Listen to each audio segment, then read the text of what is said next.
तो good morning वेलफू, कहाँ तक कर लिया था हमने?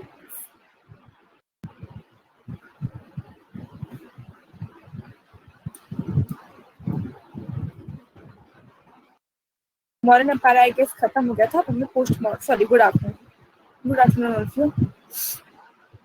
मॉर्निंग एम्पायर तक हो गया था।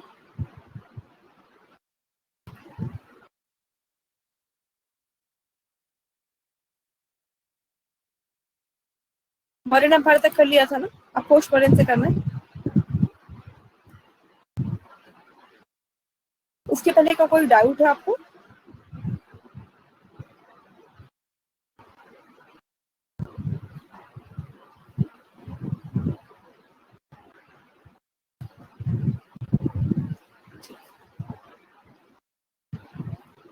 देखिए, जैसे पोस्ट मॉडर्न एम्पायर खत्म, मतलब मॉडर्न एम्पायर खत्म होता है, मैंने आपको बताया था कि हम बिफोर कॉमन एरा और कॉमन एरा को कैसे डिवाइड करते हैं। बताइए, बिफोर कॉमन एरा क्या है?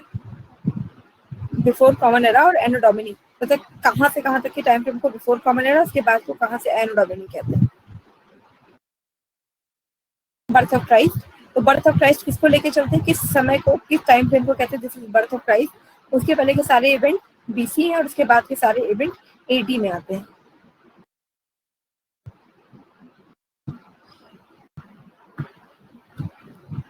एनीवन याद नहीं है आपको? मैंने आपसे कहा था कि अगर ये टाइम फ्रेम है तो जो ये पोस्ट मॉडर्न वाला एरा है इसको हम कहते हैं बिफोर क्राइस्ट, इसी मतलब क्राइस्ट का इसको बर्थ लेते हैं। तो पोस्ट मॉडर्न एरा के पहले के जितने भी टाइम फ्रेम है इसको हम कह देते हैं क्या, बीसी, और इसके बाद के जितने भी टाइम फ्रेम है इसको हम कह देते हैं एटी। बताया था ये सुनो।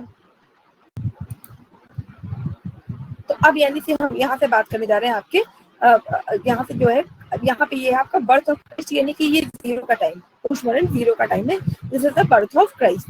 अब यहाँ पे क्या हुआ कि जो मॉडर्न डायनेस्टी खत्म हो गई थी बिकॉज ऑफ अशोक के बाद जो दो राजा थे, बृहद्रथ और बृहद्रथ के बाद में दशरथ, इनको इन्हीं के प्राइम मिनिस्टर ने बेसिकली किल कर दिया था, और इनके वजह से मतलब इनका जो प्राइम मिनिस्टर रहता है उसका नाम था पुष्यमित्र शुंगा।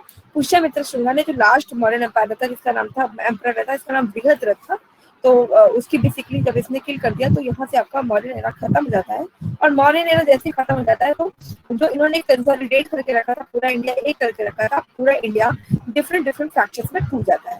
तो डिफरेंट डिफरेंट फ्रैक्चर्स में इंडिया टूटेगा तो हम समझते हैं कि कहाँ पे क्या क्या चीजें आएंगी। देखिए, ये वाला जो एरिया है, ये मगध वाला एरिया है, यहाँ पे दो डायनेस्टी आती है, एक थी सुंगा डायनेस्टी और बाद में सुंग डायनेस्टी को जिसने रिप्लेस किया वो था आपका कर्ण डायनेस्टी, सुंग और कर्ण। इसके बाद क्या था कि यहाँ पे हमने आपको बताया था कि ग्रीक वाला जो था सेल्यूकस निकेटर ने सारी चीजें चंद्रगुप्त मौर्य को दी थी, हेलेना से शादी की तो चला गया था। उसके बाद भी यहाँ पे कुछ ग्रीक पावर्स आना शुरू कर देती हैं और अलग से भी कुछ पावर इंडिया की तरफ आती हैं। तो ये वाला भी एरिया एक समझ लीजिए ये भी सब इंडिया में ही था। तो यहाँ पे कौन कौन सी पावर्स इंडिया में आती है? ये शुंग है, शक आते हैं, कुषाण आते हैं, पल्लव आते हैं, और इसके अलावा ग्रीक्स भी इंडिया में आते हैं। तो शक, कुषाण, पल्लव और ग्रीक ये लोग इस वाले एरिया में आते हैं, यानी ये वाला जो पूरा एरिया है यहाँ पे ये लोग आते हैं। जो मगध वाला एरिया था यानी कि यहाँ पे आते हैं शुंग और कर्ण। ये वाला जो एरिया आप देख रहे हैं यहाँ पे आते हैं सातवाहन डायनेस्टी। सातवाहन डायनेस्टी आती है और बाद में इन्हीं सातवाहनों को रिप्लेस करते हैं वो थे आपकी राष्ट्रकूट दास। इसके अलावा ये वाला जो एरिया है यहाँ पे बहुत सारे डिफरेंट डिफरेंट सामंत आते हैं, चोल, चेर, पांड्य, ये लोग। तो ये बेसिकली ये साउथ इंडिया की हिस्ट्री को अलग से क्लास में पढ़ेंगे। अभी हमें देखना पोस्ट मॉडर्न एरा में मगध साइड में क्या होता है। तो मगध वाली जो एरिया है यहाँ पे दो लोग आते हैं, शुंग और कर्ण। ये वाला जो पूरा एरिया है यहाँ पे नए जो है बेसिकली बाहर से लोग इंडिया में आके बसते हैं, वो कौन कौन से, शुंग, कर्ण, पार्थियन और ग्रीक। और ये वाला जो एरिया है यहाँ पे आ जाते हैं आपके सातवाहन और राष्ट्रकूट। Got it? इतना समझे? आ रहा समझ में? क्लियर? ठीक।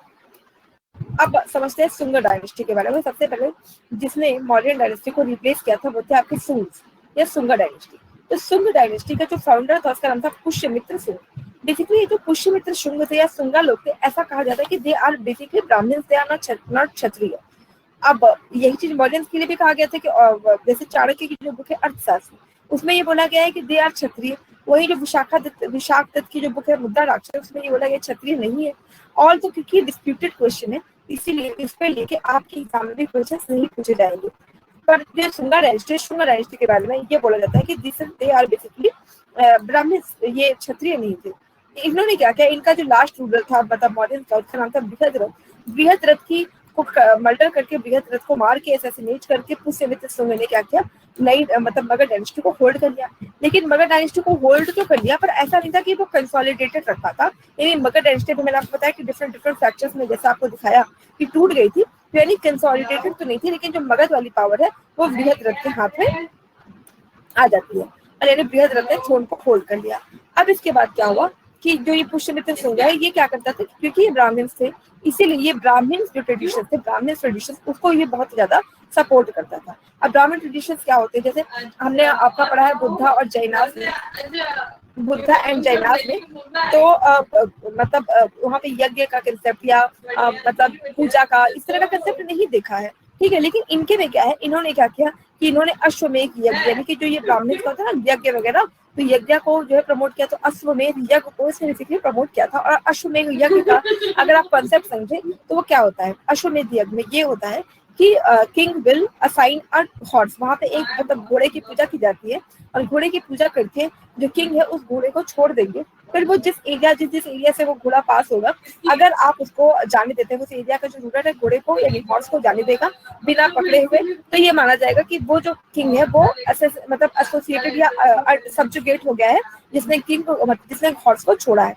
अगर आपने उस हॉर्स को पकड़ लिया तो आपको जो मेन किंग है उसके साथ बैटल करनी होगी, फिर बैटल डिसाइड करेगा कि वो एरिया किसके अंडर आएगा। तो इन्होंने अश्वमेध यज्ञ को प्रमोट किया। इसके अलावा भी कुछ यज्ञ हैं जिनके बारे में ऋग्वेद में बताया गया, जिसको राजसूय यज्ञ या वाजपेयी यज्ञ ये भी कहते हैं। तो बेसिकली इन्होंने अश्वमेध यज्ञ को प्रमोट किया था। इसके अलावा तो क्या इन्होंने बुद्धिज्म में कोई कंट्रीब्यूशन नहीं दिया, लेकिन ये तो इसका आंसर है कि नहीं, बुद्धिज्म को भी इन्होंने कहीं ना कहीं प्रमोट किया। जैसे आपके जो अशोका थे, अशोका के टाइम से स्तूपा यानी बुद्धा को बेसिकली अशोका ने सपोर्ट करना शुरू किया था। धम्मा की पॉलिसी रही थी। और जब बुद्ध से पूछा गया था कि बताओ जब आप नहीं रहेंगे, आनंद ने पूछा कि जब महाराज आप नहीं रहोगे तो हम क्या करेंगे, तो बुद्ध ने बोला था कि मेरे जो चीजें हैं उनको रखना, उस पर ढेर बना देना और उसके चारों तरफ बस घूमना, प्रदक्षिणा करना, तो मेरी पूजा हो जाएगी। तो वहां से कंसेप्ट आता है आपकी स्तूपा का। और स्तूपा बनाने की जो शुरुआत की थी वो अशोका ने की थी। उसके बाद जो आपके अगला पुष्यमित्र शुंग आता है, इन्होंने भी भरहुत नाम की जगह, भरहुत भी आपका एमपी में है, तो भरहुत में इसने बुद्धा का स्तूप बनाया था। इसके अलावा जो शुंगा डायनेस्टी का सबसे लास्ट रूलर था उसको हम कहते हैं देवभूति, और देवभूति को उसी के मिनिस्टर वासुदेव कर्म ने डिफीट कर दिया था, या कह लीजिए कि मतलब मर्डर कर दिया, उसका मर्डर कर दिया, असैसिनेट कर दिया। किसने? वासुदेव कर्म ने। और वासुदेव ने इसको मार के नई डायनेस्टी कर्म डायनेस्टी की का फाउंडेशन रखा है। शुंगा डायनेस्टी में हमें क्या जानना है कि शुंगा डायनेस्टी पुष्यमित्र शुंग ने फाउंड की थी। इन्होंने ब्राह्मण कल्चर, ब्राह्मण ट्रेडिशन को बहुत प्रमोट किया है, और जिसने इनको रिप्लेस किया वो कर्म डायनेस्टी थी। और कर्म डायनेस्टी का रूलर जो पहला रूलर था वो वासुदेव। इतने कोई दिक्कत, इतना समझ में आया?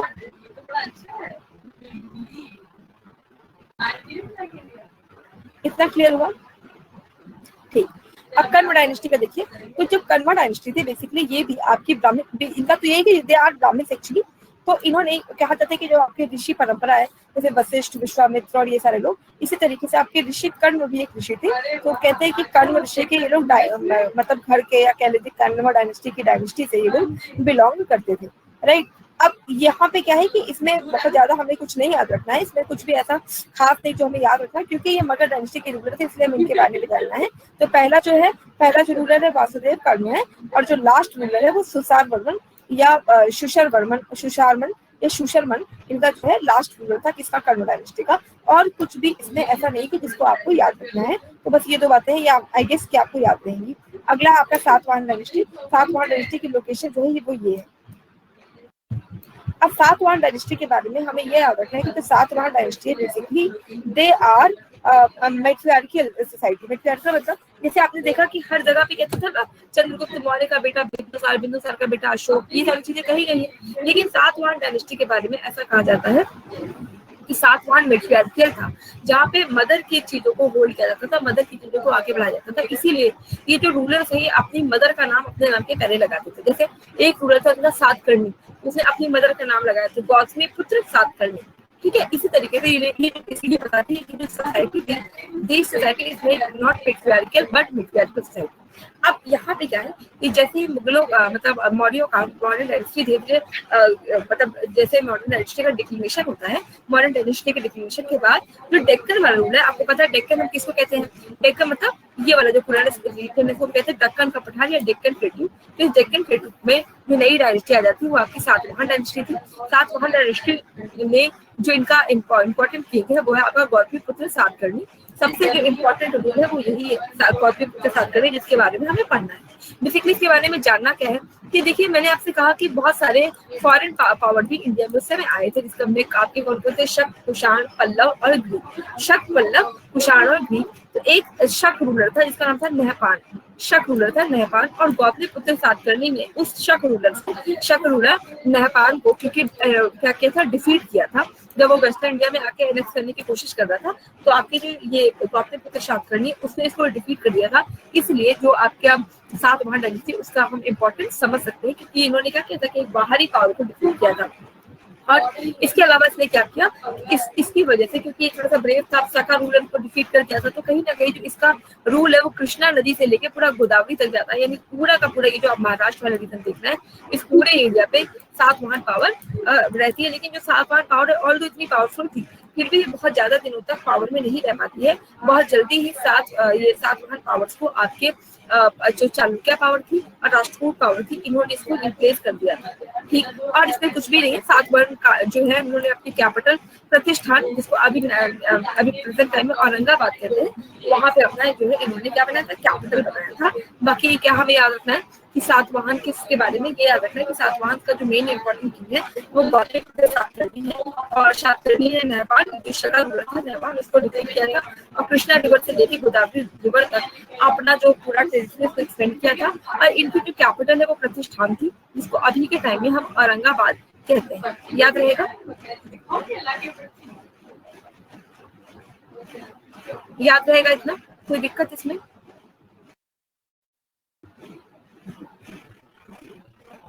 आपकी बैच के फ्रेंड्स नहीं है क्या? मतलब इस बैच में जो हिस्ट्री वाले हैं, आप ही लोगों की हिस्ट्री बची है या बच्चे ज्वाइन नहीं करते?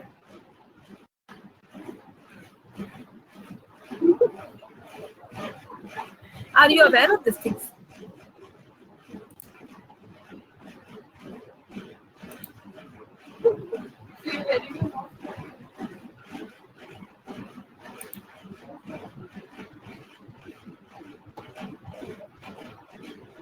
चलिए मैं रोमा मैम से पूछ लूंगी, फिर मान लीजिए आप लोगों की बैच को किसी और बैच के साथ मर्ज कर दिया जाए तो कोई इशू है?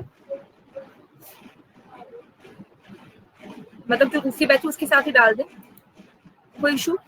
साथ में ही पढ़ लीजिएगा,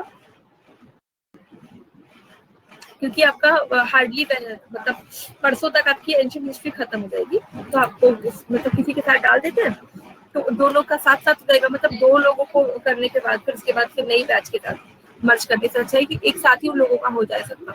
अब अगला जो रूलर है वो है इंडो ग्रीक या बैक्ट्रियन रूलर्स। तो मैंने आपको बताया कि बाहर के भी कुछ रूलर्स आए थे, जैसे कि शक, पल्लव, कुषाण और ग्रीक। तो अब हम पढ़ने जा रहे हैं ग्रीक्स के बारे में, इंडो ग्रीक के बारे में। इंडो ग्रीक के बारे में जो पहला कॉन्सेप्ट है वो तो यही याद रखिएगा कि इनकी शुरुआत तो आपकी सिकंदर के टाइम से ही होती थी। सिकंदर के बाद आपका सेल्यूकस निकेटर आता है। सेल्यूकस निकेटर का जब चंद्रगुप्त से वॉर होता है, बेसिकली जब चंद्रगुप्त मौर्य ने इसको डिफीट कर दिया, चंद्रगुप्त मौर्य ने इसको डिफीट कर दिया, तो अब यहाँ पे बेसिकली जो मौर्य टाइम था तब तक तो कोई ग्रीक रूलर इंडिया में नहीं आ पाता है। लेकिन जब मौर्य का डिक्लाइन हो जाता है तो इनको ये मौका मिल जाता है कि चलो एक काम करते हैं, अपन वहाँ पे पहुंचते हैं। अब ये लोग आते हैं और आपके जो अफगानिस्तान वाला जो एरिया है, अभी पहले अफगानिस्तान पाकिस्तान सब इंडिया का ही पार्ट थे, तो बेसिकली अफगानिस्तान वाले एरिया में ये लोग बस जाते हैं। और क्योंकि लोग ग्रीस से आते हैं, इसको पास टाइम में बैक्टीरिया भी कहते थे, तो इसको कहते हैं बैक्ट्रियन ग्रीक्स और या हेलेनिस्टिक ग्रीक्स। हेलेनिस्टिक का मतलब था कि जो आपकी सेल्यूकस निकेटर की बेटी थी, इनका नाम था हेलेना। हेलेना के नाम पे इन लोगों को हेलेनिस्टिक ग्रीक भी कहते हैं। तो ये लोग आए कब थे? जब इंडिया में पुष्यमित्र शुंग था, तो पुष्यमित्र शुंग के समय डेमेट्रियस नाम का एक पर्सन था जो यहाँ पे इन्वेड करके इंडिया आता है। ठीक, इन्हीं में से जो सबसे इम्पोर्टेंट किंग है वो है आपका मियांडर। मियांडर को हम मिलिंद भी कहते हैं, थोड़ा हिंदी में अगर देखा तो उसका नाम कहीं कहीं आपको मिलिंद मिलेगा, लेकिन जैसे उसका एलेक्जेंडर, हमने सिकंदर कह दिया, उसका नाम मिनांडर, यहाँ पे हम मिलिंद कहते थे। तो मिनांडर नाम का आता है और इसने अपने एम्पायर को पूरा, ये लोग आए थे तो बेसिकली नदर अफगानिस्तान में बसे थे, लेकिन मियांडर ने उसको अफगानिस्तान, गंधार, ये सारे रीजन तक पहुंचाया। बाद में जो आपका मिलिंद रहता है या मियांडर रहता है, मियांडर एक गुरु से मिलता है और वो गुरु बेसिकली बुद्धिज्म रिलीजन को फॉलो करने वाले गुरु थे और उनका नाम था नागसेन। तो नागसेन ने आपके जो मियांडर है उनको सिखाया, उनको बताया किसके बारे में, बुद्धिज्म के बारे में। बुद्धिज्म इनके सामने इंट्रोड्यूस किया नागसेन ने। तो नागसेन से जब नागसेन और आपके मियांडर इन्होंने बुद्धिज्म पे लेके आपस में बातें की, जैसे वो पूछते थे मिलिंद और ये उनका आंसर करते थे। तो इसकी जो दोनों के आपस में कन्वर्सेशन है उसको एक बुक में कंसोलिडेट कर दिया गया है। उस बुक का नाम मिलिंद पन्हू या मिलिंद पन्हा है। तो मिलिंद पन्हा लिखा है फिलोसॉफिकल क्वेश्चन है रिलेटेड टू द बुद्धिज्म, जिसका पूरा का पूरा आंसर आपके नागसेन ने किया, पूछा किसने, मिलिंद ने। और ये क्वेश्चन आपकी यूपीएससी के एग्जाम और पीएससी एग्जाम में आ चुका है कि मिलिंद पन्हू क्या है। तो मिलिंद पन्हू इज अ बुक। एक एग्जाम है उसमें भी ये पूछा कि मिलिंद पन्हू में किन दो लोगों की कन्वर्सेशन है। तो मिलिंद पन्हू में आपकी मिलिंद उनकी ग्रीक राजा था और नागसेन क्योंकि बुद्धिस्ट मॉन्क थे, इन दोनों के बीच में कन्वर्सेशन था जिसको बताया गया है, राइट। अब ये लोग क्योंकि मतलब ये बेसिकली जो ग्रीक लोग थे ये ऐसे थे कि इन्होंने जब इंडिया में आया तो जब कोई आता है तो अपने साथ अपने हेरिटेज और अपने कल्चर को भी लेके आता है।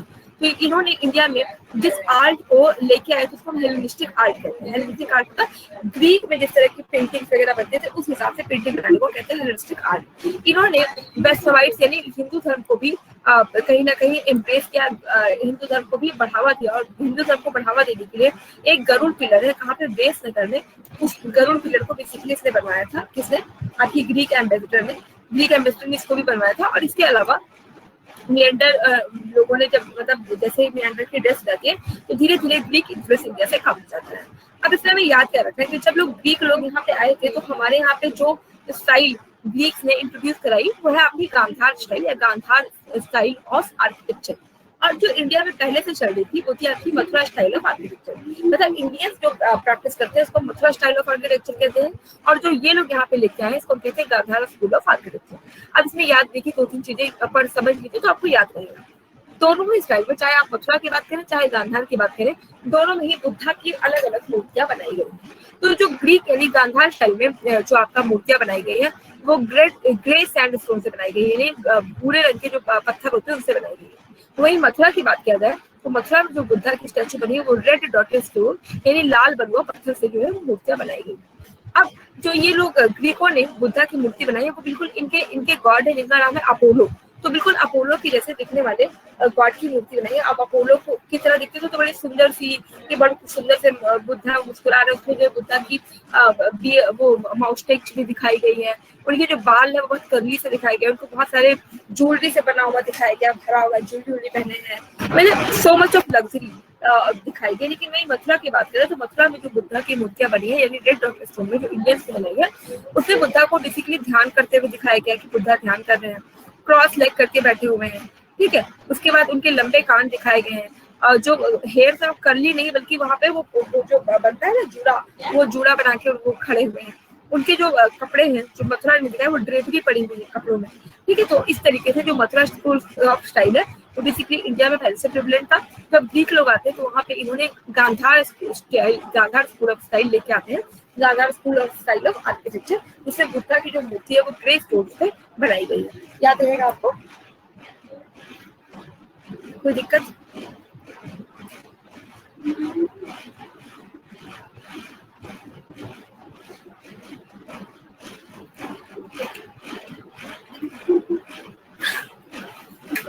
अब लास्ट में देखिए शक रूलर्स। अच्छा अभी तो टाइम है। शक रूलर्स क्या है? ये लोग भी बैक्टीरिया के थे, वो जो है आपके मतलब वो जो आपके इसके पहले वाले हैं हेलेनिस्टिक बैक्टीरिया कहते हैं इनको, जिसमें कि सेरिटस निकेटर से की जो बेटी है उनके बेसिकली एंसेस्टर थे। ये जो ग्रीक वर्ड है ये नदन साइड से आने वाले ग्रीक का जो नदन पार्ट है वहां से आने वाले ये शाका रूलर्स है। ये जो आते हैं तो ये वाले मतलब दो ग्रुप में बढ़ जाते हैं। एक और कहते हैं नदन सत्रप। देखो सर्पों को जितने भी ग्रीक लोग हैं उसको इंडियंस अपने हिसाब से नाम देते हैं। जैसे उसका नाम था मियांडर, उसको मिलिंद कह दिया। इसका नाम था सेकंड अलेक्जेंडर, उसको सिकंदर कह दिया। इसी तरीके से जो शका थे इनको हम क्षत्रप स्टाइल यानी सत्रप लोग कहते थे। तो आधे लोग नदन सत्रप में थे जिन्होंने तक्षशिला में रूल किया और आधे लोग वेस्टर्न सत्रप थे जिन्होंने महाराष्ट्र वाला जो रीजन है वहां पे रूल किया। तो शका जब बेसिकली इंडिया आते हैं तो दो पार्ट्स में डिवाइड हो जाते हैं। बेसिकली जो शक है ये भी आपकी ग्रीक ही कहीं ना कहीं ग्रीक बिलोंगिंग इनकी भी है। आधे लोगों को हम नदन सत्रप और आधे लोगों को वेस्टर्न सत्रप भी कहते हैं। तो जो नदन सत्रप थे वो तक्षशिला है नहीं आपका जो पाकिस्तान अफगानिस्तान वाले रीजन है वहां पे रूल करते थे, और जो वेस्टर्न सत्रप है वो आपके महाराष्ट्र वाले जो रीजन है वहां पे रूल किया करते थे। अब बेसिकली जो शक है, सका जब यहाँ पे इंडिया आते तो उन्होंने एक सेंचुरी को स्टार्ट किया। सेंचुरी का मतलब होता है जैसे कि अभी कहते हैं ना विक्रम संवत, अगर आपने कॉन्स्टिट्यूशन में आपको याद होगा तो कॉन्स्टिट्यूशन में हमने पढ़ा है कि विक्रम संवत को हमने संवत अडॉप्ट किया है इंडिया का। तो ये जो विक्रम संवत है बेसिकली विक्रम संवत को इंट्रोड्यूस आपके शको ने करा है। शको ने विक्रम संवत को इंडिया में इंट्रोड्यूस कराया है। और वहीं आपके बेसिकली जब गुप्ता डायनेस्टी आएगी तो गुप्ता डायनेस्टी भी एक संवत लेके आएगी, उस संवत का नाम होगा शक संवत। तो गुप्ता डायनेस्टी शक संवत लेके आएगी, शक डायनेस्टी विक्रम संवत लेके आएगी, क्योंकि ये लोग जो ये लेके आए थे ये आपके चंद्रगुप्त विक्रमादित्य के लिए लेके आए थे, और वो लोग जो लेके आए हैं वो शकों को फिर उन्होंने डिफीट किया था वॉर में, तो वो शक संवत लेके आते हैं। अब हमें अभी यहाँ पे शकों के लिए क्या याद रखना कि इन्होंने एक संवत भी डिक्लेयर किया जिसको हम विक्रम संवत भी कहते हैं। और इसके जो है किंग का नाम देख लीजिए, तो इनके जो किंग है उनका नाम है माउइस। माउइस को रिप्लेस किया था एजिस फर्स्ट ने, और एजिस फर्स्ट ने ही इंडिया में विक्रम एरा यानी विक्रम संवत की शुरुआत की है। अब इसमें जो सबसे इम्पोर्टेंट किंग है, शकों का जो सबसे इम्पोर्टेंट किंग है वो है आपका रुद्रदमन फर्स्ट।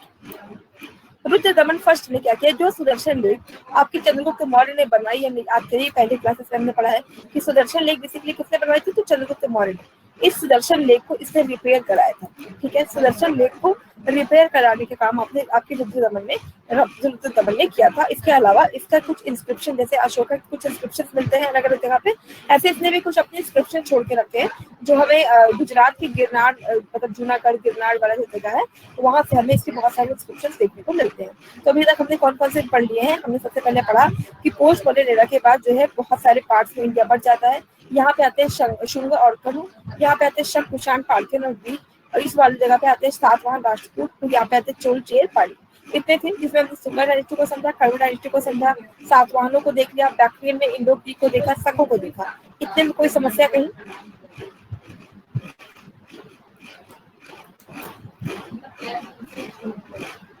नहीं, वैसे भी स्टोरी जैसा ही तो है। अब अगला देखिए पार्थियंस।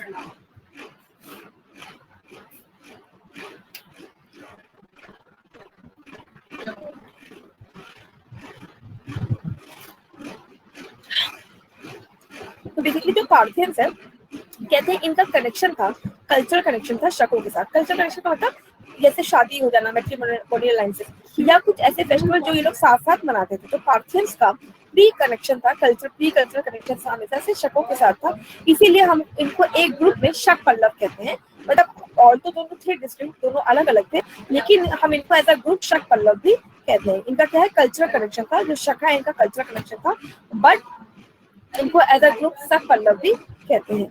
अब इनके बारे में हमें कैसे पता चलता है, तो पाकिस्तान की एक जगह है नॉर्थ वेस्ट पाकिस्तान में जो पेशावर वाली जगह है, वहां भी इनका एक हमें इंस्क्रिप्शन मिलता है जिसको तख्त ए बही कहते हैं। ये क्वेश्चन आपसे पूछा जा सकता है कि तख्त ए बही कहाँ मिला है। तख्त ए बही एक इंस्क्रिप्शन है जो हमें पेशावर मिला है, जिसके थ्रू हमें पार्थियंस के बारे में पता चलता है। तो पार्थियंस के बारे में हमें क्या याद रखना है, ये Parthians are the ones who has already a cultural connection with Shaka. Shaka के साथ इनका कल्चरल कनेक्शन था। अब इसके बाद क्या है, इनके बारे में हमें कहाँ से पता चलता है, तो इनके बारे में हमें इंस्क्रिप्शन से पता चलता है। हमने क्या पढ़ा है कि हमें 5 टाइप के बारे में जानने के लिए क्या क्या सोर्सेस होते हैं। तो एक तो होता है कि जो खुदाई वदाई की जाती है उससे पता चलता है, इंस्क्रिप्शन से पता चलता है, लिटरेचर से पता चलता है, पेंटिंग से पता चलता है, या उस समय के जो सिक्के विक्के उनके थ्रू में इनके बारे में पता चलता है। तो इनके बारे में जो पता चला है वो इंस्क्रिप्शन के थ्रू, और वो इंस्क्रिप्शन हमें कहाँ से मिले हैं, पेशावर से हमें वो इंस्क्रिप्शन मिले हैं, और इस इंस्क्रिप्शन को हम कहते हैं तख्त ए बही। ठीक, अब सबसे जो लास्ट रूलर है वो आपके कुषाण है। कुषाण के बारे में थोड़ा सा मतलब अच्छे से समझना है। तो पार्थियंस को जिन्होंने इंडिया में रिप्लेस किया वो आपके कुषाण थे। कहते हैं कि कुषाण तोचरी या यूसिस या तोचरियंस थे। जैसे कि कहते हैं ना भारत क्या है, भारत आर्यंस है, तो वैसे जो कुषाण है वो यूचिस या तोचारियंस थे। ठीक है, अब कुछ जो ये यूचीज थे या तोचारियंस थे, इनके अपने 5 क्लैंस थे, मतलब डिफरेंट, जैसे कि हमारे यहाँ पे आर्य द्रविड़ ऐसे सभ्यता है, वैसे यूचियों के यहाँ 5 अलग अलग क्लैन थे, अलग अलग ट्राइब्स थे। उन्हीं में से एक ट्राइब आपकी कुषाण है जो इंडिया में आते हैं। बेसिकली कुषाण के बारे में हमें बहुत सारी चीजें समझनी होती है। मतलब कुषाण जो अभी आपका चाइना के साथ चाइना एक सिल्क रोड बना रही है। सिल्क रोड का मतलब क्या है, देखिए ये चाइना है और ये समझ लीजिए ये वाला इंडिया है, और यहाँ पे अलग अलग जो है कंट्रीज है। तो ये जो चाइना ये क्या कर रहा है कि सिल्क रूट का मतलब है कि सिल्क की मतलब सिल्क जो चाइना बहुत अच्छा सिल्क होता है और इंडिया में सिल्क होता है, वो सिल्क रूट बना दिया गया था जहाँ से आप सिल्क की ट्रेडिंग कर सके। तो चाइना क्या कर रहा है, इसी सिल्क रूट का रिवाइवल करना है। इस सिल्क को लेने के लिए, सिल्क की खेती के लिए ये जो रूट है पहले कुषाणों ने बनवाया था, अब इसी कुषाण के रूट का बेसिकली रिवाइवल कर रहा है चाइना। तो अगल बगल वाले जितने भी देश है वहां से वहां तक वो कनेक्टिविटी बना रहा है। इससे क्या होगा, इससे ये होगा कि भारत को चारों तरफ से घेर लेगा। तो भारत को ये प्रॉब्लम है, मतलब भारत के लिए ये कि हम अपनी इंटरनल सिक्योरिटी और एक्सटर्नल सिक्योरिटी को मजबूत करने के लिए, उसको स्ट्रॉन्ग करने के लिए और ज्यादा एफर्ट डालें। अदरवाइज क्या होगा, चाइना हमें इंसर्कल कर लेगा। अब हम हिस्ट्री पे आ जाते हैं। तो हिस्ट्री में क्या है कि जो कुषाण है, तो कुषाणों ने इंडिया में सिल्क रूट इंट्रोड्यूस किया। सिल्क रूट इंट्रोड्यूस करने के बाद इन्होंने क्या किया, इन्होंने इंडिया में कर्टन्स को, इंडिया में काली मिर्च को, इन सारी चीजों को प्रमोट करने की जो शुरुआत है वो आपकी कुषाणों के समय से ही देखी जाती है। इनके दो इंपॉर्टेंट किंग हैं, एक तो कैटफिशस वन है, मतलब कैटफिशस 1 और 2, ये दो किंग ये हो गए, और कैटफिशस। जो इनका सबसे इंपॉर्टेंट किंग है वो है कनिष्क। कनिष्क जो इनका सबसे इंपॉर्टेंट किंग है, इसने क्या किया था कि अपने किंगडम को वेस्टर्न हिमालय के, ये लोग इसी जगह पे आके बसे थे, केवल इस जगह पे, यहाँ से लेके ये पूरे हिमालय वाला जो रीजन आप देख रहे हैं, यहाँ तक जो है कुषाणों को पहुंचाने का काम आपके किसने, आपके कुषाणों ने किया था। ठीक,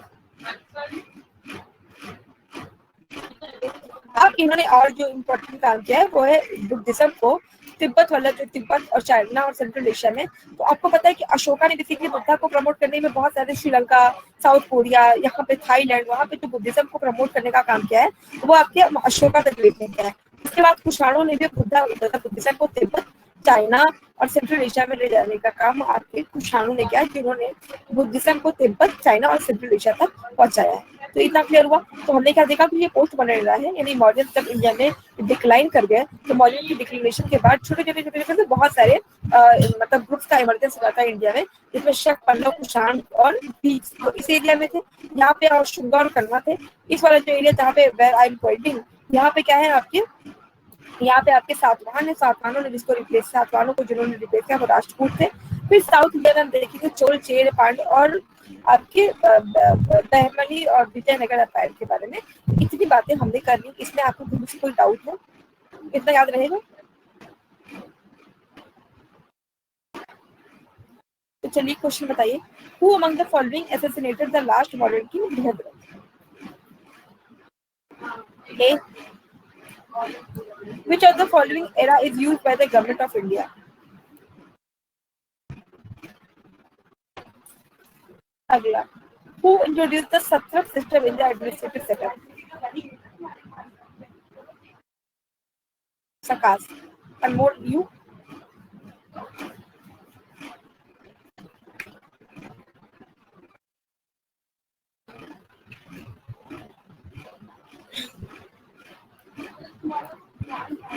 अब Gandhara art was the most significant feature of Gandhara art किसका फीचर है,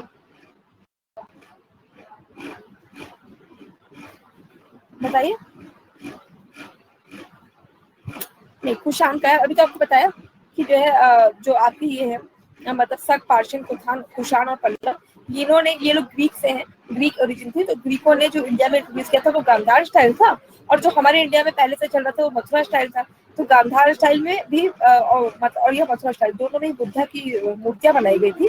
और बुद्धा की जो मूर्तियां बनाई गई थी उसमें गांधारा स्कूल ने क्या किया था कि ग्रे सैंडस्टोन का यूज किया था, और वहीं मथुरा वालों ने रेड डेजर्ट सैंडस्टोन का यूज किया था।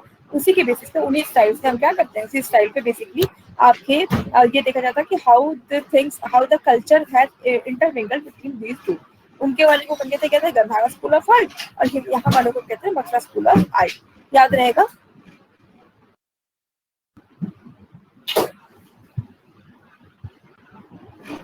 अभी जो साउथ इंडिया की हिस्ट्री, अब इसको यहाँ पर छोड़ देते हैं, पहले गुप्ता डायनेस्टी शुरू करते हैं। गुप्ता डायनेस्टी के बाद साउथ इंडिया का एक अलग से लेक्चर लेके आपका इसको कंप्लीट कराएंगे।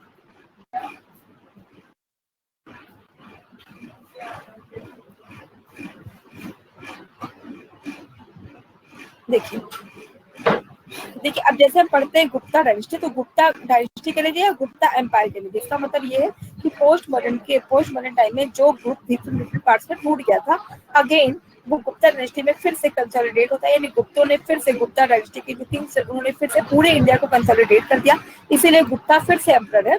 और आपका मॉडर्न एम्पायर है, बाकी सब किंग और किंगडम का हमने कॉन्सेप्ट समझा था। इसके बाद आप ये देखिए कि जो गुप्ता डायनेस्टी है, गुप्ता डायनेस्टी के बारे में हमें जो समझना है उसमें ये देखना है कि इसकी शुरुआत कैसे होती है और इसमें आने वाले रूलर का सीक्वेंस क्या है, कि किस ये रूलर आए, फिर ये रूलर आए, फिर ये रूलर, इसका सीक्वेंस हमसे पूछा जा सकता है। इसके अलावा किसी रूलर ने कुछ खास काम किया है तो वो भी हमसे पूछा जा सकता है। तो जब गुप्ता डायनेस्टी के बारे में अब हमें चीजें कहाँ से पता चलेंगी, तो अगेन वही सारी चीजें कि या तो इंस्क्रिप्शन के थ्रू पता चलता है या उस समय चलने वाले क्वाइंस के थ्रू, पेंटिंग्स के थ्रू, लिटरेचर के थ्रू, है ना। इन सारी चीजों से हम जो है पास्ट के बारे में जानते हैं, तो गुप्ता डायनेस्टी के बारे में भी हम इन्हीं चीजों से जानते हैं। देखिए जो पिक्चर में आप ये देख रहे हैं आप बेसिकली पिलर, ये जो पिलर है इसको आयरन पिलर कहते हैं। और ये जो आयरन पिलर है ये दिल्ली में एक जगह है मेहरौली, मेहरौली में ये आयरन पिलर बना हुआ है।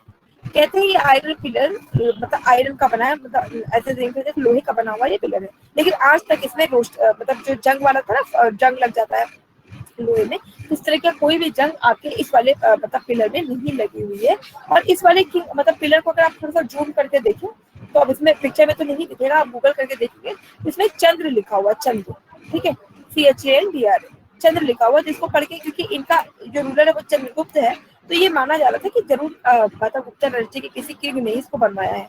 अब क्योंकि ऐसा पिलर है जिसमें इतना होने के बाद भी जरा सा भी डस्टिंग या डस्टिंग नहीं हुई है, यानी आयरन में क्योंकि जंग नहीं लगी, तो इसका मतलब ये माना गया है कि जरूर आप इस टाइम तक आते आते जो आपकी गुप्ता डायनेस्टी है उनके टेक्नोलॉजिकल एडवांसमेंट इतनी ज्यादा हो चुकी थी, उन्हें पता चल चुका था कि हम ऐसा क्या केमिकल यूज करें जिससे कभी भी लोहे में जंग नहीं लगेगी। तो इसके पहले आप देखिए इंडिया में आज तक हम ऐसी टेक्नोलॉजी, ऐसी टेक्निक्स नहीं खोज पाए हैं जो लोहे को जंग लगने से या इस तरह की चीजों से बचा सके। दैट मीन्स कि गुप्ता डायनेस्टी तक आते आते हमारे इंडिया में प्रॉपर डेवलपमेंट हो चुका था। B it at any cost, यहाँ से जो है मंदिर मतलब जो गुप्ता डायनेस्टी में ही हमने स्तूपा कल्चर तो मौर्यन से ही देख लिया था, लेकिन मंदिर बनने की शुरुआत इंडिया में गुप्ता डायनेस्टी में देखेंगे कि कैसे डिफरेंट डिफरेंट स्टाइल के मंदिर भी यहाँ से बनने शुरू हुए। तो बेसिकली गुप्ता डायनेस्टी की जिन्होंने नींव रखी है, बार बार ये क्वेश्चन पूछता है कि who is the founder of Gupta dynasty, तो श्रीगुप्त नाम का एक राजा, श्रीगुप्त ने बेसिकली कहा जाता है कि श्रीगुप्त नाम के राजा ने गुप्ता डायनेस्टी को फाउंड किया। फाउंडर मेंबर जो है आपके श्रीगुप्त हैं, और श्रीगुप्त को जिन्होंने रिप्लेस किया इनका नाम था घटोत्कच। और इन दोनों को हम मतलब हिस्ट्री में महाराज कहते हैं। तो महाराजा का जो कॉन्सेप्ट है, जितने भी आप गुप्ता डायनेस्टी के लोगों को देखेंगे, इन्होंने बेसिकली मैक्सिमम लोगों ने क्या किया है, डिफरेंट डिफरेंट उपाधि यानी टाइटल को होल्ड किया है, ठीक है। तो जैसे आपके चाहे से आपको चंद्रगुप्त की बात कर लीजिए, चंद्रगुप्त की वन की, चंद्रगुप्त टू की, सब लोगों ने टाइटल को होल्ड किया है। इसके पहले अगर आप टाइटल की बात करें तो मौर्य डायनेस्टी में आपके जो अशोका है, अशोका ने टाइटल को होल्ड किया था, फिर टाइटल कोई होल्ड नहीं करता था। पर गुप्ता डायनेस्टी में श्रीगुप्त और आपके घटोत्कच, इन दोनों ने ही महाराजा नाम का टाइटल होल्ड किया था, तो कहते थे महाराजा घटोत्कच या महाराज श्रीगुप्त, ठीक।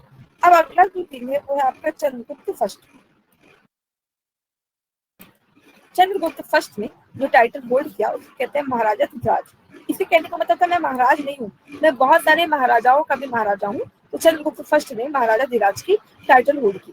अब याद रखिएगा कि अगर मुझे अपना जो हमारा एरिया, अगर मुझे इसको एक्सपेंड करना, उसको बढ़ाना है, तो उसके दो तरीके होते हैं। एक तरीका ये होता है कि या तो मैं क्या करूँ कि मान लीजिए आप किसी एक जगह के राजा है, मैं किसी और जगह की राजा हूँ, तो मैं क्या करूँ, आपको थ्रू बैटल मैं बैटल में डिफीट कर दूँ, तो आपका भी पूरा पूरा एरिया मेरे में आ जाएगा। दूसरा तरीका होता है कि विदाउट वॉर अगर मैं करना चाहूँ तो मैं क्या करूँ कि मैट्रिमोनियल अलायंसेस बना लूँ। अब इस मैट्रिमोनियल अलायंसेस का क्या मतलब है कि सपोज कि अगर मान लीजिए कि किसी दो राजाओं में शादी वादी हो जाती है, तो वो लोग कभी एक दूसरे पे अटैक नहीं करते हैं। तो जब एक दूसरे पे अटैक नहीं करेंगे तो ऐसा हो जाएगा कि मतलब वो उसकी टेरिटरी में नहीं आएगा, वो उसकी टेरिटरी में नहीं आएगा, तो कभी वॉर नहीं होगा। और जनरली ऐसा होता था कि जब कोई किंग अपनी बेटी की शादी वहां पे कर देता था तो वो उस किंग की सबॉर्डिनेशन को एक्सेप्ट कर लेता था। तो ये जो टेक्निक है, यही टेक्निक आपकी लगाई चंद्रगुप्त फर्स्ट ने। चंद्रगुप्त फर्स्ट ने सोचा कि अगर मुझे अपने एरिया को स्ट्रेंथन करना है और अपने एरिया को एक्सपेंड करना है, तो बजाय इसके कि मैं वॉर करूं, थ्रू बैटल जाऊं, इसने बहुत सारे मैट्रिमोनियल अलायंसेस बनाए। तो अब ये जो इसने मैट्रिमोनियल अलायंसेस बनाए, उसमें जो सबसे इंपॉर्टेंट आपको याद होगा कि मगध के टाइम पे जो इंपॉर्टेंट था वो था आपका लिच्छवी। आपकी जो महावीर जैन है, महावीर जैन की जो मदर है, उनकी जो मदर है वो भी लिच्छवी डायनेस्टी से बिलोंग करती है। और लिच्छवी के बारे में मैंने आपको बताया था कि जैसे इस समय हम लोग डेमोक्रेसी में बिलीव करते हैं कि हम कोई भी जो डिसीजन उसको इम्पोज नहीं करते, बल्कि जो भी डिसीजन होता है वो on the basis of democracy, democratic audio issues. Is that okay now? Is it okay अनमोल?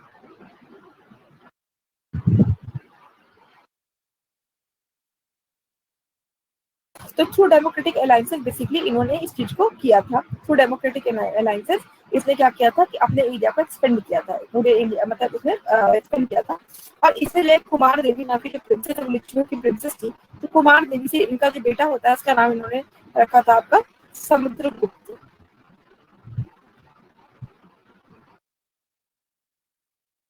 ठीक।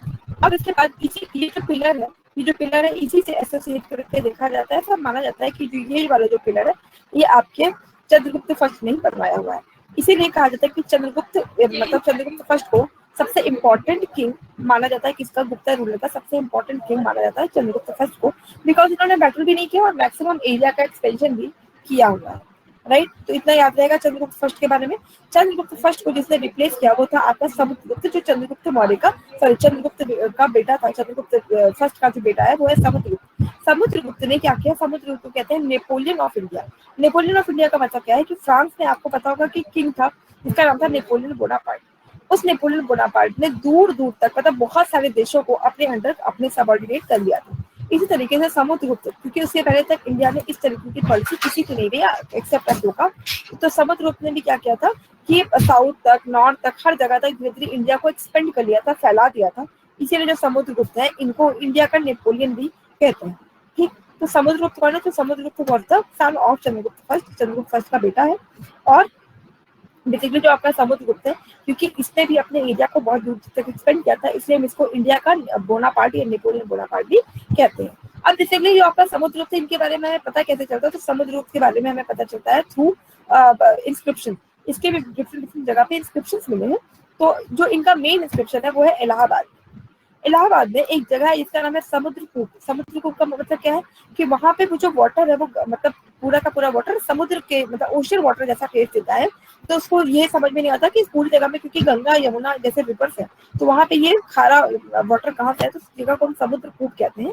उस समुद्रकूप में एक जगह है जिसको हम कहते हैं प्रयाग प्रशस्ति। वो प्रयाग प्रशस्ति वहीं पे लिखी हुई है, वहां पे मतलब इंस्क्राइब्ड करी गई है। उस प्रयाग प्रशस्ति को जिसने लिखा है उसका नाम है हरिशेन। तो हरिशेन क्या था, वो कोर्ट पोएट था समुद्रगुप्त का। समुद्रगुप्त का कोर्ट पोएट था कौन, हरिशेन। तो हरिशेन ने बेसिकली समुद्रगुप्त के बारे में वहां पे लिखा है। अब हरिशेन की वो इंस्क्रिप्शन पढ़ के हमें पता चलता है कि कोई ऐसा किंग था जिसने दूर दूर तक इंडिया को पहुंचाया था, और उसमें हरिशेन ने बहुत अच्छे से मतलब कहते ना कि इना वो जो कहते हैं तारीफ वाला जो मैनर है, उसमें बहुत ज्यादा प्रेज किया है समुद्रगुप्त को।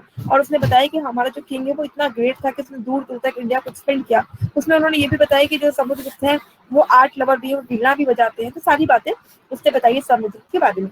किसने बताई, हरिशेन ने। हरिशेन ने वो प्रयाग प्रशस्ति लिखी है, और प्रयाग प्रशस्ति में बेसिकली समुद्रगुप्त के बारे में जाना जाता है। इसी में हरिशेन ने बताया कि समुद्रगुप्त अश्वमेध की प्रैक्टिस भी करते थे। अब अश्वमेध क्या है, तो अश्वमेध के बारे में आपको बताया कि वो यज्ञ होता है जिसमें हॉर्स को छोड़ा जाता है। जिस जिस एरिया से भी वो हॉर्स पास करेगा, अगर आपने मतलब उस हॉर्स को कैप्चर कर लिया, तो you will have to do the battle, you will have to get into a battle with that particular king। अगर आप उस किंग को उस बैटल में डिफीट कर देते तो वो एरिया आपका हो गया। अगर आप उस किंग को बैटल में डिफीट नहीं कर पाते हैं तो फिर जो है वो जो एरिया वो किंग जो है ले लेगा। नेक्स्ट, अश्वमेध की प्रैक्टिस भी इन्होंने की है। अब समुद्रगुप्त के टाइम पे इसने समुद्रगुप्त ने गोल्ड और सिल्वर दोनों ही क्वाइंस को बेसिकली क्या कहते हैं मतलब दोनों ही क्वाइन को इंडिया में इंट्रोड्यूस कराया था, गोल्ड कॉइन और सिल्वर कॉइन। और क्योंकि इसने पहले अश्वमेध यज्ञ, आपको पता है कि वो बेसिकली जो शुंगा है, शुंगा और कण्वा ये लोग करते थे, क्योंकि इसने अश्वमेध को वापस से किया, इसको रिस्टोरर ऑफ द अश्वमेध भी कहते हैं। इनके जो क्वाइंस है, इसके क्वाइंस को देख के कहीं कहीं ऐसा है कि वो वीणा बजा रहे थे, मतलब ऐसा लगता है कि कोई किंग है जो वीणा बजा रहा है, तो वीणा बजाते हुए दिखाई गया। तो क्वाइन को देख के हमें ये पता चलता है कि Samudragupta is also a fond of music lover. और ये सारी चीजें हमने हरिशेन की प्रयाग प्रशस्ति में भी लिखी हुई होती है। अब इन्होंने बहुत सारे मिलिट्री अचीवमेंट्स किए, साउथ इंडिया तक गुप्ता एरिया का एक्सपेंड किया था, साउथ इंडिया तक पहुंचाया था, इसलिए हम उसको इंडियन नेपोलियन भी कहते हैं। तो समुद्रगुप्त क्या है, Samudragupta is a great great king of मतलब गुप्ता डायनेस्टी। तो इतना आपको याद रहेगा।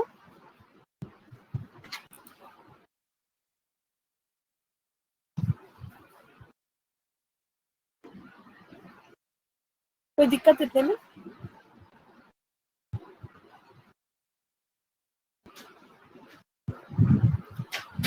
आगे बढ़े।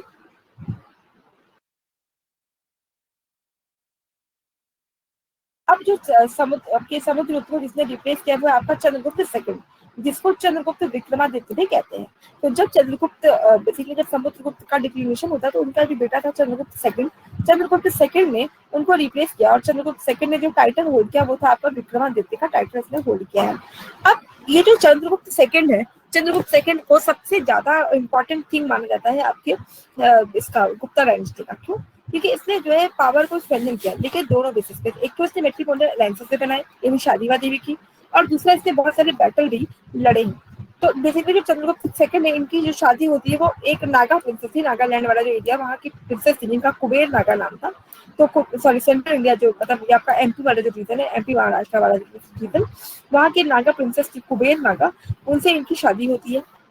इसके अलावा मैंने आपको बताया था कि शक रूलर ने इनके नाम पे विक्रम एरा शुरू किया था, क्योंकि जो शक रूलर है बेसिकली चंद्रगुप्त मौर्य ने इनको डिफीट किया था, शक रूलर्स नेपाल को। तो उसने जो है जिस एरा को शुरू किया उसको कहते हैं विक्रम एरा, और क्योंकि इसने शकों को हराया था इसलिए इसने जो एरा इसने शुरू किया, एरा का नाम इसने रखा शक एरा, राइट। क्योंकि इसने कहा कि मतलब मैं शकों को मैं हरा रहा हूँ, और शक वॉज कौन? तो शक जो है बाहर से आने वाली पावर थी, बाहर से आने वाली पावर को इसने डिफीट कर दिया था। तो इसने जिस एरा को स्टार्ट किया उसको कहते हैं शक एरा। और बेसिकली जो उन्होंने क्योंकि इनसे हारे थे तो उन्होंने जिस एरा को स्टार्ट किया था उसको विक्रम एरा कहते हैं। अब क्योंकि इसको इतने शकों को हराया था इसलिए इसको डिस्ट्रॉयर ऑफ शक कहते हैं, और जब इसने शकों को हरा दिया तो इसने विक्रमादित्य का टाइटल भी होल्ड कर लिया। अब इसके समय की जो सबसे इंपॉर्टेंट सिटी है वो है उज्जैन। उज्जैन सिटी इसको कॉमर्शियल सिटी कहते हैं। तो इसलिए कॉमर्शियल सिटी कहते हैं कि अगर आपको मतलब देखिए ऐसा होता था कि रूट यानी ट्रेड रूट उज्जैन से लेके मथुरा तक का, ये वाला जो एरिया, ये गुप्ता एरिया है, तो अगर आपको कोई सामान की ट्रेडिंग करनी होती है तो आपको उज्जैन से लेकर मथुरा तक जाना पड़ता है। इससे उज्जैन इसके टाइम का सबसे मेन इंपॉर्टेंट ट्रेड सिटी था, और इन्होंने बहुत सारे मतलब चंद्रगुप्त सेकंड ने बेसिकली बहुत सारे गोल्ड कॉइन्स को इशू किया है। इसी के समय पे एक इम्पॉर्टेंट चाइनीज पिलग्रिम्स जो है इंडिया आए थे। अब ये चाइनीज पिलग्रिम्स इंडिया क्यों आते थे? क्योंकि उस समय तक होते होते चाइना में बुद्धिज्म का एक्सपेंशन हो चुका था। इसलिए बुद्धा के ओरिजिन क्या है, बुद्धा कहाँ से इमर्ज हुए हैं, बुद्धा के बारे में और जानने के लिए बहुत सारे पिलग्रिम जो है चाइना से इंडिया आते थे बुद्धा को जानने के लिए। तो एक जो फेमस चाइनीज पिलग्रिम था जिसका नाम फाइयान था, फाइयान चंद्रगुप्त सेकंड के टाइम पे इंडिया आते हैं। और फाइयान जैसे अब ये लोग आते थे तो अपनी बुक लिखते थे। तो ये जो फाइयान की बुक है वो सी चूची ऐसा कुछ करके इसका नाम है, मतलब फाइयान की बुक का नाम है। तो उसने अपनी बुक में ये बताया है कि गुप्ता टाइम पे आप चाहे से सोशल रिफॉर्म की बात करिए, पॉलिटिकल रिफॉर्म की बात करिए, इकोनॉमिक रिफॉर्म की बात करिए, हर चीज में गुप्ता डायनेस्टी ने अपने आप को पीक पे पहुंचा रखा था। तो जिस तरह ही आपको चंद्रगुप्त सेकंड के बारे में जानना है। इतना क्लियर हुआ?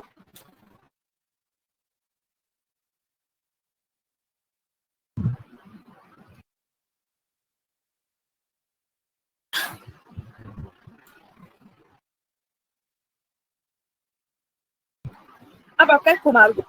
कुमारगुप्त कौन है? वो चंद्रगुप्त को जिसने रिप्लेस किया वो है चंद्रगुप्त को रिप्लेस करने वाला है कुमारगुप्त। कुमारगुप्त ने बहुत सारे जैसे उसने बहुत सारे कॉइन्स इशू किए, इस तरीके से जो आपके कुमारगुप्त हैं इन्होंने भी बहुत सारे कॉइन्स इशू किए।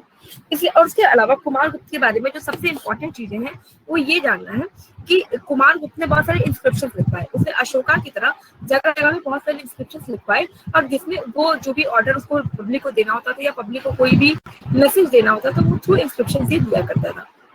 कुमारगुप्त एक ऐसा किंग है जिसने नालंदा यूनिवर्सिटी को रिवाइव किया। नालंदा यूनिवर्सिटी वो वही यूनिवर्सिटी याद करिए प्रीवियस क्लासेस में जिसने आपकी चंद्रगुप्त मौर्य की ट्रेनिंग कराई थी आपके कौटिल्य ने। ठीक है, तो नालंदा यूनिवर्सिटी एक ग्रेट यूनिवर्सिटी बन गई आ गई थी कुमारगुप्त के टाइम पे। कुमारगुप्त ने नालंदा यूनिवर्सिटी के अपलिफ्टमेंट के लिए बहुत काम किया है। इसके अलावा इसने ये किया कि जो नालंदा यूनिवर्सिटी को इतना ज्यादा सुप्रीम बना दिया कि जैसे अभी आप कैम्ब्रिज और ऑक्सफोर्ड में पढ़ने जाते हैं, इनके टाइम पे जो फॉरेन के बच्चे हैं वो नालंदा यूनिवर्सिटी में पढ़ने के लिए आया करते थे। इसके अलावा इसने अश्वमेध यज्ञ जो आपके समुद्रगुप्त ने किया था, तो चंद्रगुप्त सेकंड ने कोई भी अश्वमेध यज्ञ नहीं किया। अश्वमेध यज्ञ भी कुमारगुप्त करते हैं। अब इसने क्या किया, जब इनका रूल एकदम खत्म होने को आ जाता है तो एक ट्राइबल कम्युनिटी थी, इसको रिप्लेस मत करेगा उससे, एक ट्राइबल मतलब प्रीवियस पुष्यमित्र से एक ट्राइबल कम्युनिटी, इस कम्युनिटी का नाम ही पुष्यमित्राज है। पुष्यमित्राज ने गुप्ता आर्मी को इसके टाइम पर डिफीट कर दिया था। तो बस एक ये प्रॉब्लम हुई है इसके टाइम पे जिसके लिए हम कहते हैं कि Kumaragupta was not that much efficient जैसे इसके प्रीवियस लोग थे। बट बस एक इसका ड्रॉबैक है, बाकी तो नालंदा यूनिवर्सिटी इसने बहुत काम किया है, इसने अश्वमेध यज्ञ को रिवाइव किया है। और जैसे अशोका ने बहुत सारे इंस्क्रिप्शन लिख के छोड़े हैं, इसी तरीके से आपके कुमारगुप्त के भी बहुत सारे इंस्क्रिप्शन हमको मिलते हैं। अब लास्ट जो इनका रूलर है जिसके बारे में जानना है वो आपका स्कंदगुप्त। स्कंदगुप्त के टाइम पे क्या था, वो चंद्रगुप्त का बेटा था। अब बहुत सारे इन्वेडर्स इंडिया में आने की शुरुआत हुई, बहुत से इंडिया में इन्वेडर्स आते हैं क्योंकि जब बाहर के लोगों को पता चलता है कि भाई इनके तो सिक्के भी सोने और चांदी के चलते हैं, तो इन्वेडर्स को लगता है कि इंडिया में बहुत पैसे हैं और इन पैसों को हमें लूट लेना चाहिए। और यहाँ से जैसे आपके इन्वेडर्स के आने की शुरुआत होती है। सेंट्रल एशिया जहाँ पे आपका हांगकांग है, जहाँ पे चाइना है, वहाँ का एक इन्वेडर ग्रुप जिसको कहते हैं हुण। तो बेसिकली जो ये लोग ऐसे शक, कुषाण, पल्लव, ये लोग इंडिया में आते हैं, रूल करते हैं, बसते हैं। लेकिन जो इन्वेडर्स का काम क्या होता है कि किसी कंट्री में जाओ, अपने मतलब की चीजों को लूटो और लूट के वापस हो जाओ। तो बेसिकली जो इन्वेडर्स इंडिया में आते हैं वो कभी भी बसने के लिए नहीं आते हैं, इन्वेडर्स इंडिया में आते हैं लूट करने के लिए और चले जाते हैं। तो एक इम्पोर्टेंट मतलब रूलर्स है, मतलब ये इन्वेडर था तो हुण। तो हुण ऐसा नहीं कि वो सिर्फ इंडिया में आए थे, तो वो सेंट्रल एशिया मतलब बहुत बहुत सारी जगह पे जो आपके इन्वेडर्स है वो आते हैं। उन्हीं उसी के टाइप पे सेंट्रल एशिया में जो हुण है वो स्कंदगुप्त के टाइप पे आता है। और हिंदू कुश माउंटेन जो आपका ये वाला पूरा एरिया हिमालय का जो पाकिस्तान वाला साइड एरिया उसको हम हिंदू कुश कहते हैं। हिंदू कुश को क्रॉस करके हुण्स आ जाते हैं इंडिया में। लेकिन स्कंदगुप्त ने हुणों को डिफीट कर दिया था, इसलिए हम स्कंदगुप्त को बहुत प्रेस किया जाता है हिस्ट्री में बेसिकली, क्यों? क्योंकि इसने हुणों को डिफीट किया था। अब हीरो को डिफीट करने का मतलब क्या है कि इंडिया को इसने बचा लिया था हीरो की इन्वेजन से। अदरवाइज शायद मतलब वैसे तो बाद में भारत गुलाम हो ही गया है, अदरवाइज फिर भी बहुत सारी प्रॉब्लम उस समय हो सकती थी। तो स्कंदगुप्त के बारे में हमें क्या याद रखना है, इसने बेसिकली सेंट्रल एशिया तक इन्वेट किया था और इसने हून इन्वेजन को फेस किया था और हून इन्वेजन से इंडिया को बचाया भी था। तो this is all about the Skandagupta. तो इतने ही रूलर्स हैं हमारे गुप्ता डायनेस्टी के, जिसमें शुरुआत होती है आपके श्रीगुप्त से। श्रीगुप्त को जो रिप्लेस करते हैं वो थे आपके घटोत्कच। घटोत्कच को रिप्लेस किया चंद्रगुप्त फर्स्ट ने, उसके बाद समुद्रगुप्त, फिर चंद्रगुप्त सेकंड, फिर कुमारगुप्त और लास्ट में स्कंदगुप्त। ठीक, इतना याद रहेगा।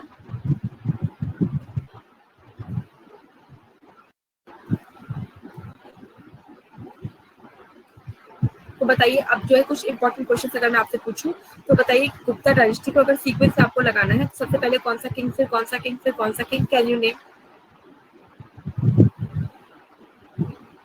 स्टार्ट श्रीगुप्त से, फिर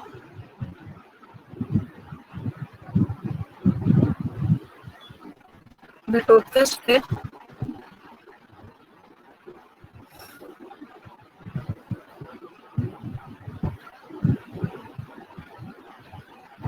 चंद्रगुप्त फर्स्ट, फिर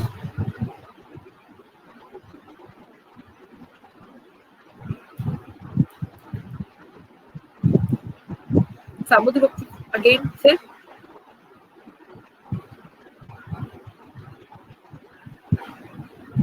चंद्रगुप्त टू, देन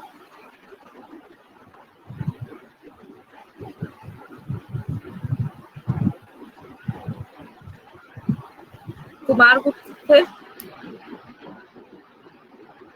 कुमारगुप्त के बाद स्कंदगुप्त। ठीक है, अच्छा बताइए हूणों के इन्वेजन से इंडिया को किसने बचाया है?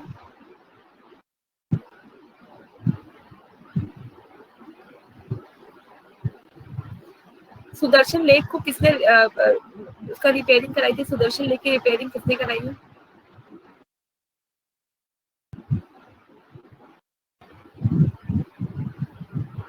गुप्ता ने तो कराई ही नहीं, और पहले जो हमने किंग्स पढ़े थे उसमें था सुदर्शन लेक के बारे में।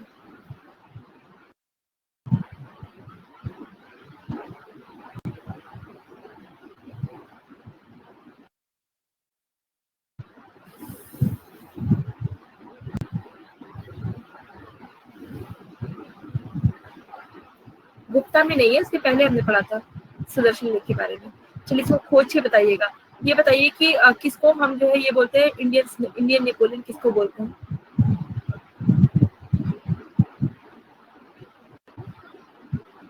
इंडियन नेपोलियन किसको कहते हैं? Who was known as Napoleon of India और क्यों?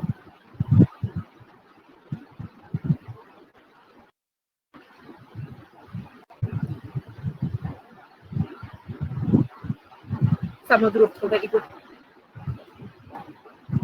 आप बताइए कि ये चंद्रगुप्त ये जो सेकंड है उसने कौन से एरा को स्टार्ट किया है? चंद्रगुप्त सेकंड ने कौन से एरा को स्टार्ट किया था इंडिया?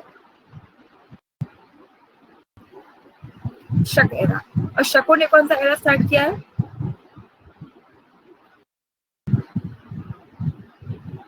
बिल्कुल उल्टा है और एग्जाम में दोनों ही आता रहता है। अच्छा बताइए, ये मिलिंद पन्हो किन दो लोगों के बीच की टॉक है? मिलिंद पन्हो बुक में किन दो लोगों की टॉक को या बातचीत को दिखाया गया है? मिनांडर और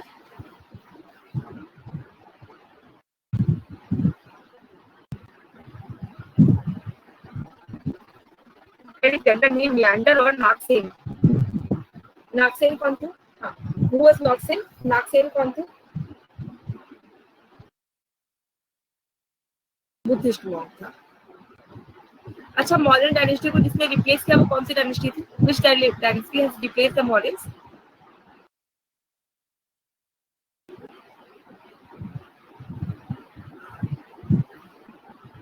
which dynasty has replaced the मॉडर्न्स? Magadh वाले एरिया में मॉडर्न्स किसने रिप्लेस किया है? शुंगा। शुंग। शुंग को किसने रिप्लेस किया? शुंग को किसने रिप्लेस किया? मैंने कहा था शुंग, और शुंग के बाद कर्ण। याद आया?